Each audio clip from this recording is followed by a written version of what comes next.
प्रधान जी जात है गा कि चलती बेरिया नजर भाई के भर के देख लो। कहाँ बताई हो रहा कहाँ है मारा या गनवा वही तरह के बनाया है। मैं कहा जाए 500 को सुनो। हमें जेब में खड़बड़ा रही है। गाना पुराना है लेकिन मसाला नया है इसमें।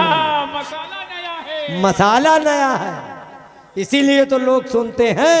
हाँ बोला भैया एक नाम लिख लीजिए, कृष्ण कुमार। कृष्ण कुमार जो भैया रेसी से आए हुए हैं, 50 रुपया व्यवहार दिए हैं। पार्टी भैया का स्वागत कर रही है, धन्यवाद है। प्रधान का गाना पूरा करो। ना मैं गोरी राजा ना मैं काली। मुकेश ग्राम प्रधान मिटियावा, ये जो गाना हो रहा, हाँ मुकेश प्रधान जी का गाना थोड़ा और आगे। अरे हम बता दिए भैया की पूरा करो, अगली लाइन भी बता दिए।